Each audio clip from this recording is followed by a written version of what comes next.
I'm Carrie. This is Student Loan Chit Chat. It is getting to be a late Friday evening on September 22nd. Thank you so much for joining me. All right, so it's actually pitch black outside because it is late Friday evening, and I purchased a new what is it, a new light for the computer, as well as a new computer camera to attach on top.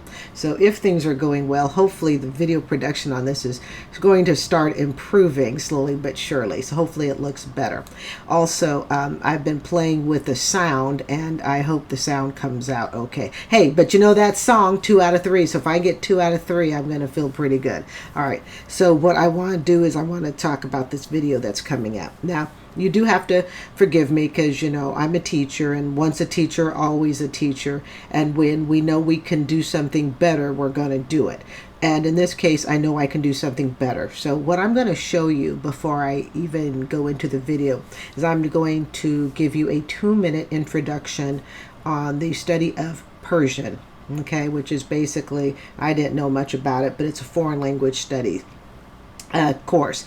And the reason I'm going to give you a 2-minute video, and I'm going to speed up the video. Matter of fact, from here on out, I'll probably play the videos at 1.25 speed. 1.5 is a little speedy for me, but 1.25 speed for the most part is where I will play most of my videos at.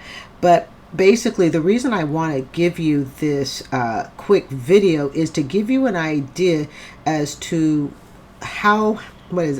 as to the incredible challenge, the incredible uphill battle this young lady was going to have, even with a degree in Persian studies. Basically, this is an intergenerational poverty story. Okay, so in this case, it's the mother is financially poor, and so is the daughter. The daughter's like 3 times more poor than the mother is. Okay, I believe the mother works for the state. And I don't want to give out too much of what happens to this daughter, but this is an intergenerational poverty story. And it just breaks my heart. And I have a couple of really tough things to say about it in my commentary at the end.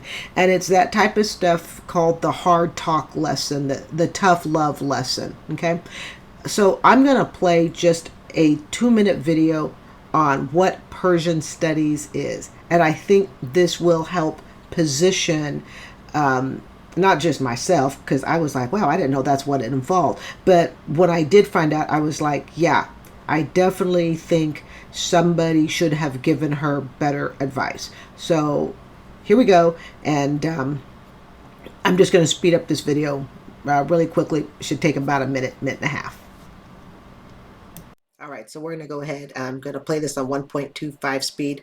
It's to give you a background of Persian, and I think it will help shape your opinion as well as shaped my opinion of this student loan debt this young lady took out. The Middle East is not what people think it is. It's not a desert wasteland. It's so much more beautiful and historically rich. When I came to USC and with the Winsife's language requirement, I saw that they were offering Persian classes, and it seemed like a great opportunity for me to fulfill that requirement while learning a skill that was helpful to connect to my family. Only Iran, Afghanistan, and Tajikistan use Farsi, so what's the use in that? And to that I say, well, Farsi opens the door to so much poetry and like an enriching culture that you just... Now, I am required to stop this because I can't just play it straight through, but let's just pause for a minute. So we're talking about culture, an appreciation of poetry. Could you learn that without having to take on a whole bunch of student loan debt? Is this something that you could learn on your own or through making connections, even if it's with the local religious group? In other words, does this require a $100,000 plus degree to be able to learn the culture and the poetry of it? just can't get from another language. You're not just learning a language. You're learning about literature, you're learning about art, you're learning about history, and you're really immersing yourself into a culture while you learn a language.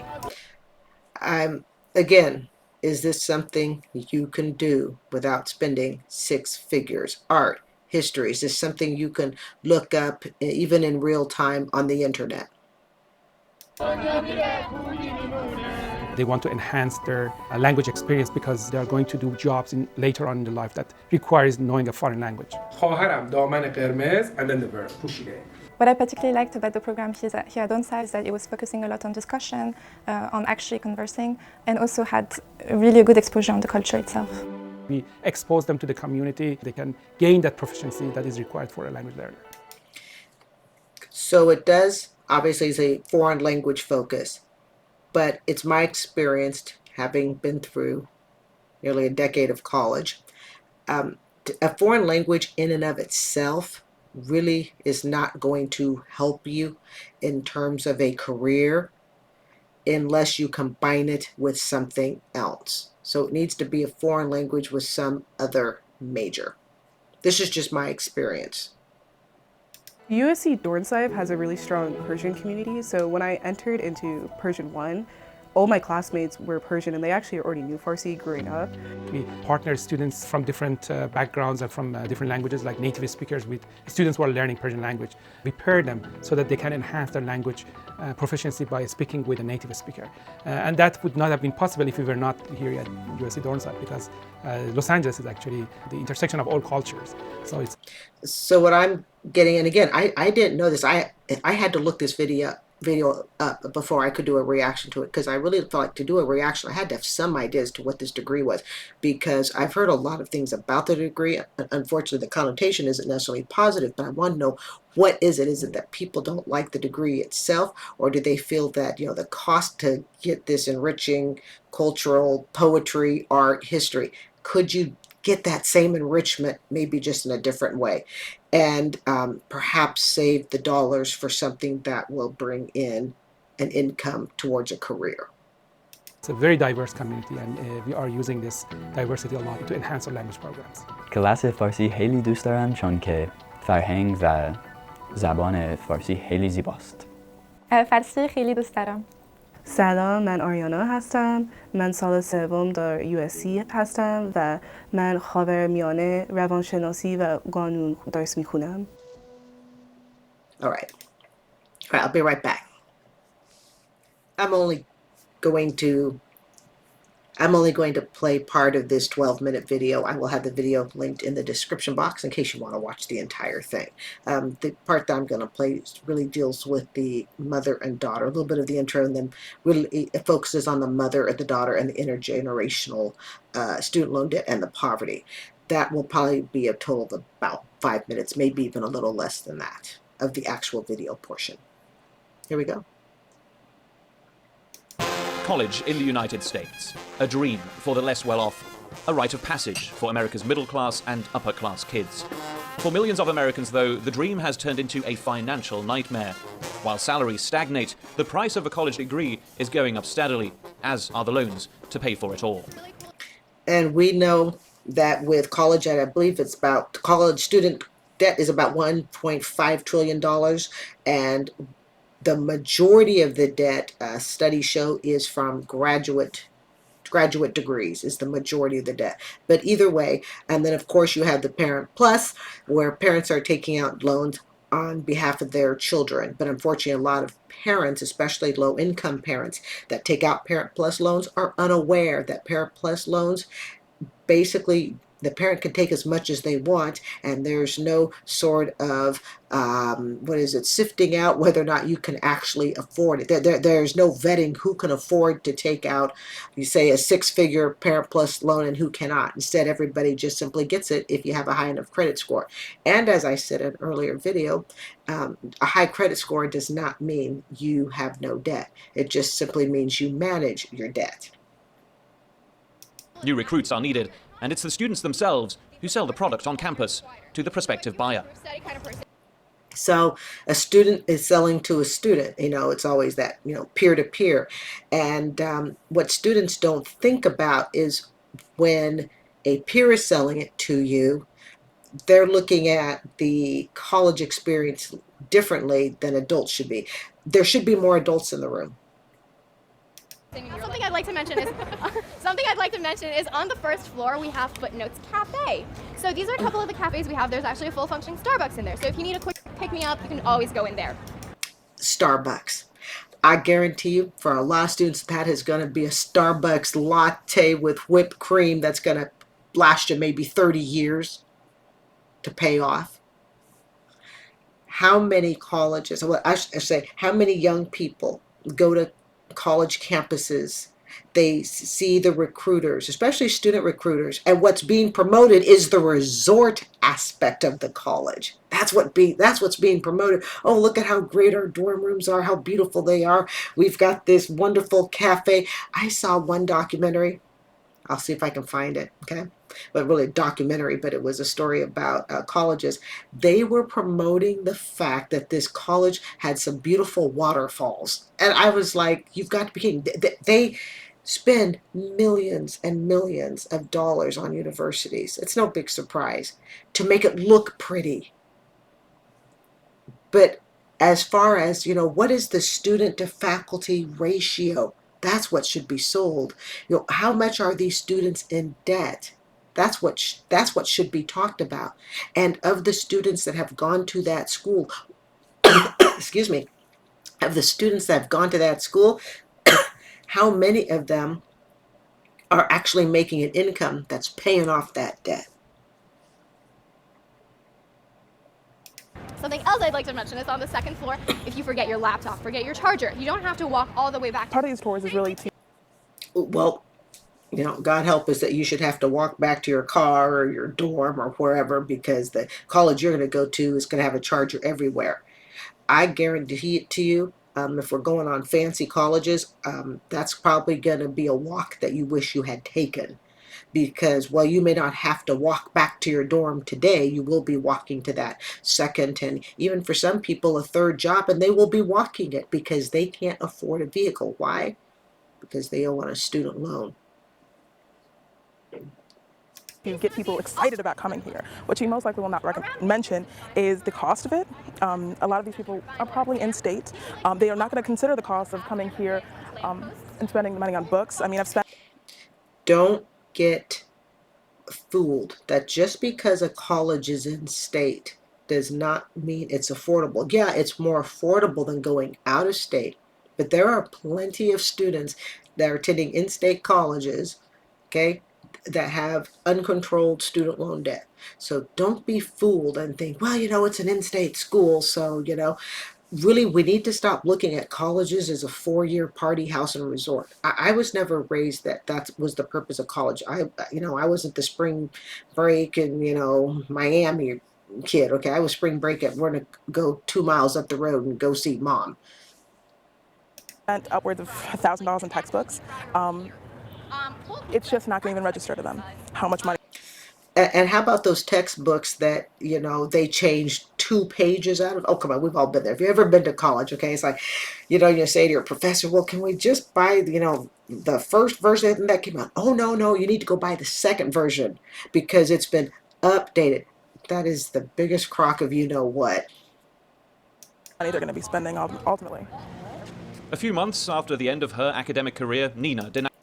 And Nina, I apologize. Nina is the one who majored, this gal, I should have said, she's the one, she majored in Persian studies. So you can see now why I wanted you to see that clip of the Persian degree, because I didn't know what it was. And I really cannot comment on something if I really don't know a whole lot of what it is. And I still don't claim to really know what it is, but at least I have a general idea now. So she majored in Persian studies. Announces a system of which she says she's a victim. The diploma was supposed to open the gilded doors to a career that hasn't materialized. And how many young people has this happened to? They are told, and it really is true, go to school, take on the debt. Everybody does it. Okay, that's great if you got a parent that's making 6 figures on up and if their budget is in alignment. But if you're, coming from a household where there is no parent, to be able to assist you, no adult, no guardian, okay, if you're coming from a household with poverty, those gilded gates, I personally believe is just kind of a big lie to some extent. And it takes an adult in the room. It takes somebody being honest and telling these young people, look, you know what?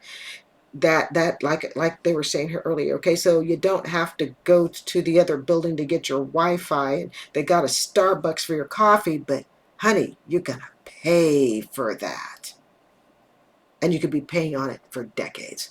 And the lower you are on the socioeconomic scale, and the more poor you are, it's going to hurt even more. The best 4 years of this young American life may have happened in an idyllic setting, but they did not come cheap. I've spent over $129,000 on my tuition, not including the textbooks, not including the time, not including the energy, not including the jobs that I have. I want you to look at her body language. Watch her body language. Look at the expression on her face. Do you see this in college pamphlets? Do you see this sense of lost and hopelessness? And people can say, well, she did it to herself. Let's put that aside. Let's put this aside right now. I did it to myself when I took out $80,000 when I was 38 and didn't get rid of it till I was 56. And that was through student loan forgiveness waiver. I couldn't pay it off as a school teacher in my 18th year right now. Okay? Look at this. We don't see this on pamphlets. Why do we not see this on pamphlets? We don't see it on pamphlets because who wants to look at this reality when we can sell you the dream?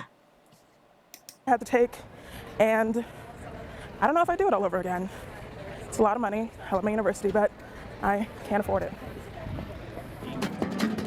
All right, we're going to skip forward. I'm just going to keep the tape rolling, and now we're going to go to where she lives with her mother. I'm just going to forward here. Right in this section. You know me, this channel, I like to be casual, so I hope, casual is best. All right, hold on. I think we're right about there. Here we are.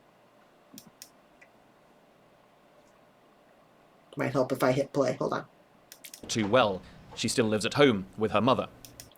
Okay, so this part is not unusual, for someone to, graduate from school and live at home for a few years. But the question is, are they making progress living at home? Is she getting out of debt? Is she getting ready to gear up to have her own place? Several small jobs keep Nina afloat for now. The current one pays $12 an hour. That's $12 an hour for a $126,000 debt. There is, short of a windfall of money, okay, and that would have to be a very large windfall. There's no way she can get out of this debt. But did anybody tell her this? And much like me when I was in debt, I don't ever remember actually seeing the bill increase. And it's because we tend to go to a campus and we go, oh, we want to major in this. And we just get so used to signing the semester, the quarterly forms, we don't even see it. Have you ever gone to the grocery store? Have you ever gone to the grocery store, had your groceries rung up, and you walk out and you sit in the car and you're like, I didn't even look at how much they charged me. You ever done that? I think we all have at some point. Because you're so used to the routine that sometimes you forget to look. Student loan debt is no different, in my opinion. That's not enough to pay back $1,200 a month in student loans. She's not the only one in debt in this household. Her mother, too, is still weighed down. Okay, look at the background. Okay, we're not judging because this is somebody's home. But let's take a look. It's easy to sit and say, well, this is all the mother's fault or this is all the daughter's fault. To me, this whole situation, it's systemic. It's systemic partly, within the family and the way they have dealt with their money and stuff, but it's also systemic in society and what society promotes people should do. Not everybody should be taking on six-figure student loan debt. But I am sure when she was in high school, I am sure she was told, hey, you know what? Do this. It'll get you out of this position you're in if you'll just go and take on the student loan debt. And she did. She took it on. By student debt. So much so that this house literally crumbled under the weight of their debt. Together, they owe $150,000. Let that sink in. $154,000. Now, most of this is the daughter's debt, as we know. The mother, I believe, works for the state. So she might be able to get out of it. But the bulk of this is the daughter's debt. $154,000. Daughter makes $12 an hour. Mother probably doesn't make much more.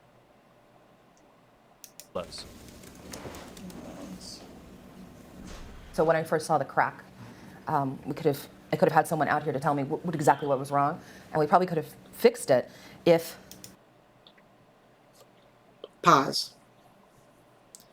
Is this what $154,000 in student loans should look like when you're done with college and you're living at home? Is this what it should look like? And I really want to work hard at people saying, well, they're to blame, blame, blame. This is systemic. It is the promises that are told to people if they will go to school. It's the ignorance in understanding how student loan debt works. That's what we're seeing. She can't. This is her ceiling. It looks like the insulation's fallen down, from what I can tell. That's what it looks like. And she says we could have fixed it if. I bet we all know we all know it's coming up, right? Or even just simply bought a better house, if it weren't for the loans. If it weren't for the student loans, I could have improved this aspect of my life. If it weren't for having bought too much house, I could have improved another aspect of my life. If it weren't for all the credit card debt, all the dresses that I bought, all the fancy meals that I went out on that I couldn't afford, all the trips that I took that I couldn't afford, debt is debt is debt. It does not make a difference. It really doesn't. If it weren't for the fact that I already spent next paycheck, I could have something nice a week, 2 weeks from now. You see the message? It's kind of like a drum beat, right? And it's a constant struggle. Let that sink in, young people. When you are in over your head on student loan debt or any debt, it is a constant struggle. And in some cases, there's like no end. You know, we all understand that life has struggles. And we hope that there'll be some end at some point. But what happens when there is no end? And this is what people need to understand about student loans. You cannot file bankrupt on this. You cannot file. There is no end. It will follow you straight to the grave. Nina's mother says state governments prefer to see education as a commodity rather than... Right. Just like the other video that I did yesterday, where it was the 60-year-old couple and they had nothing saved for retirement. And I said, look at the background. I'm going to tell you the same thing. Look at the background. And again, this is someone's home, so we are going to be very respectful about this. But does this seem like something that two women who have college degrees should have earned? Okay, I mean, does this look like two women who have earned degrees? Is this how they should be living? I personally didn't live like this when I was in college. I lived better when I was in college. This is poverty.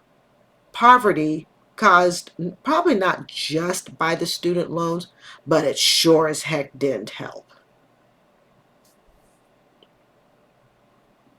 as a public service. For her, this is a calculated political policy which has led to the privatization and rising cost of universities in the United States. Take a look. Let's stop. Do you see what I see? What do we see? Sally Mae contacted them on 10-4. Sally Mae contacted them on 10-4. Sally Mae contacted them on 10-5. Sally Mae, people don't have to worry about dating when paying back student loans because Sally Mae's everywhere. I think Sally Mae dates pretty much everybody. Sally Mae don't care. This is her email. Sally Mae, Sally Mae, Sally Mae. For some people, it was Navia. Now it's going to be Mohila. Mohila is the one that took over Fed Loan. And of course, there are a bunch of other student loan providers as well. Anybody who's ever had a lot of debt, me, I ain't no angel. knows what this feels like. You know what it feels like. This is the side of the story that is not told on brochures and pamphlets to young people. This is the side of the story that is not told to parents who are not experienced at what the collegiate life is like on a cost basis. This is the side of the story, the emotional side, that nobody wants to talk about because people will say, but you're killing somebody's dream. Really? No, this is saving somebody. Show them this. This is what people need to see.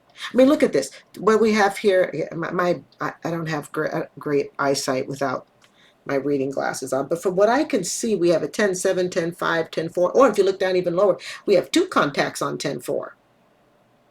Do you want this to be your future? Is the school of your dreams that you claim you're going to pay anything to go to, that you want your parents to sacrifice everything they've got? Is this worth it?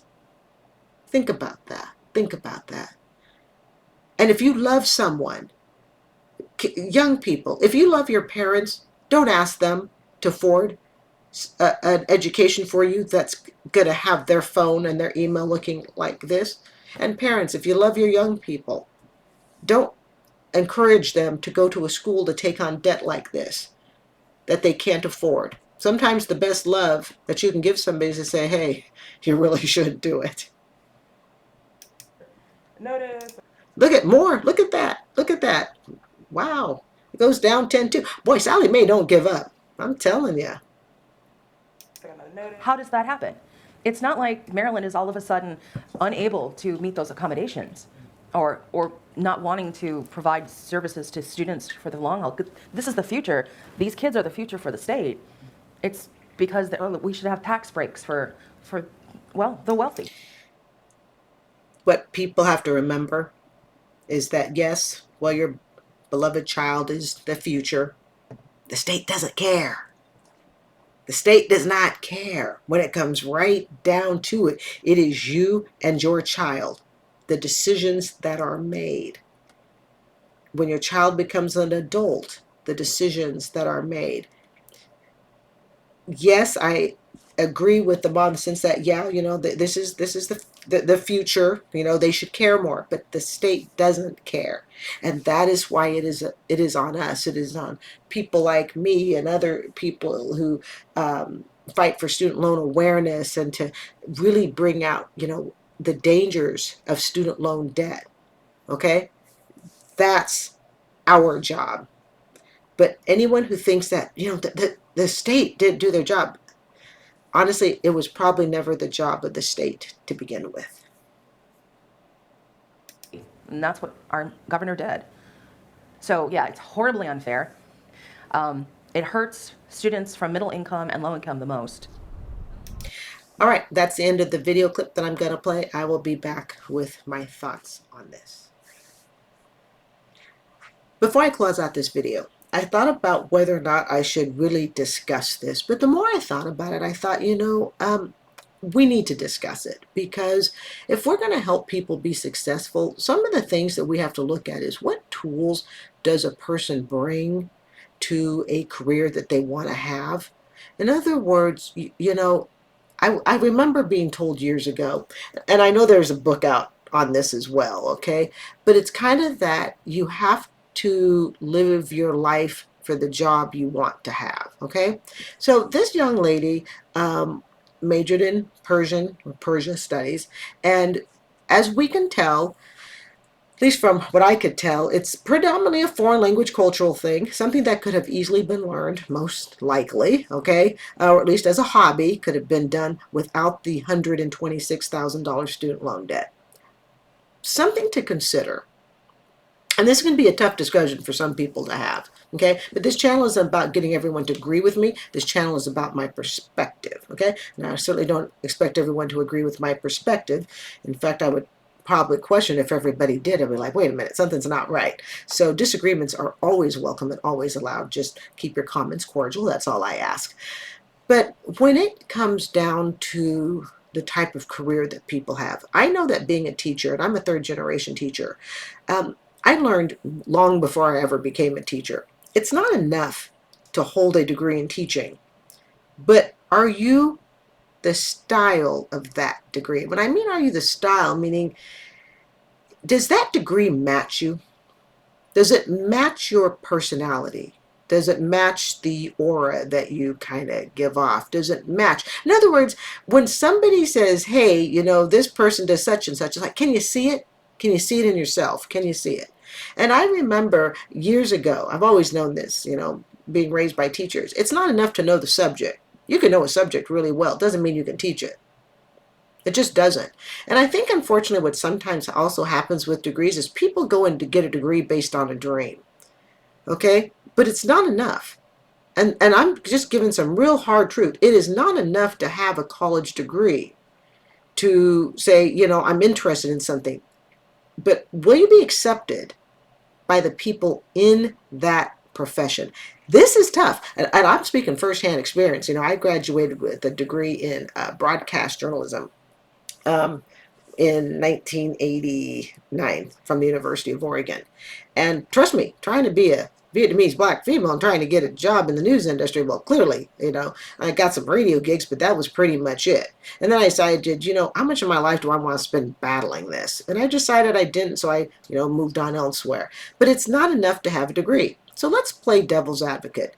And I want to do this with absolute sensitivity, but I think it's something that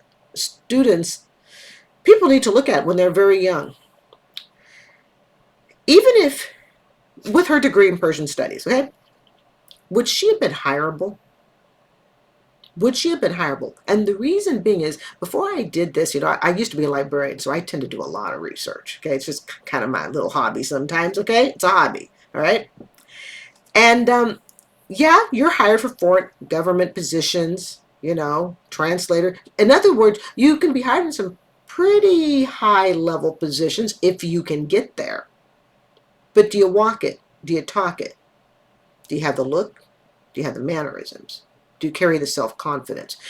In other words, I can say, I want to be a model. I remember telling my mom when I was younger, Mom, I want to be a model. And I mean, literally, she looked at me, she goes, honey, you are 5'1". You might get to 5'2", which I just got to. She goes, honey, I don't think they're going to hire you as a model. Now, some people say, well, that's just a mean, horrible mother. She's just a dream killer. No, she was reality. Now, does that mean you can't be 5'2" and a model? Okay, fine, but how many do you really know? How many could you even name on, you know, one hand? It was a lesson that she was teaching me that, yeah, okay, you can want something, you can dream it, but do you match it? This is a reality that I think people need to look at when they major in things. You can want something, but will you be accepted by that industry as so-called one of them? Okay?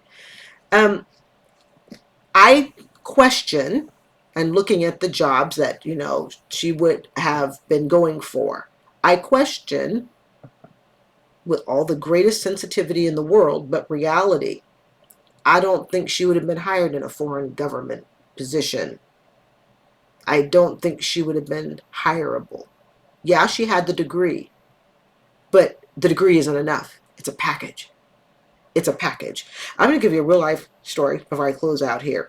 I remember it was a few years back when I was married, so well over a decade ago. I consider myself, you know, I don't know if I consider myself worldly because I haven't exactly traveled the world, but, you know, educated, sure, okay, and I know how to carry myself with appropriate company, and I always prided myself on that, going, hey, you know, I could look good in a gown, and the few times I've ever worn one, I think I've worn a gown once, okay. And I remember I went to a very, very swanky restaurant. I mean, we're talking, this was in Tampa, okay, where I live. I think it was at the top, like the Bank of America building.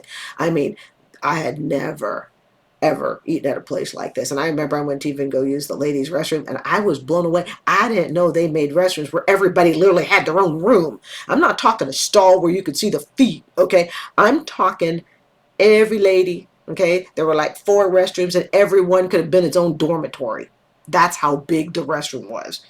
and everybody had their own. You had your own sink, your own mirror, your own little hand sanitizer soaps. And I was blown away. It was the closest I ever got to feeling like I was wealthy for at least, 5 minutes in the bathroom, okay? You forgot you were in a restaurant. It looked like a restroom you'd use at home in a very nice upper, style house, right? So this is the type of environment I was in, and I'm feeling beautiful and all that, and I go to sit down at the table, and I'm thinking I'm on top of it, because I knew this was a very swanky restaurant. I was there with my husband when I was married at the time, and I came back, and my napkin that I had just left on my chair was folded across the arm of the chair. And I just thought, and I was getting embarrassed. I'm like, oh my goodness, and what I do, I just took the napkin and left it on the chair. Well, it wasn't quite time to eat yet, but there was food on the table, and I saw this beautiful bread display in the middle, and I'm like, well, this is wonderful. So I take a piece of bread, I butter it up, and I'm having polite conversation. And then I guess that one of the hosts that invited me to the restaurant, they were friends with my ex-husband and myself, leaned over very politely and said, Miss Horn, or, different last name at the time, okay, you're eating the centerpiece. And I said, what do you mean? Of course, I'm dressed up thinking I'm all that, And I said, what do you mean I'm eating the centerpiece? And she literally said, the bread that you're holding, that's for display only. We don't eat that. I died. I could have crawled under a table and died right there. You see, I was out of my element.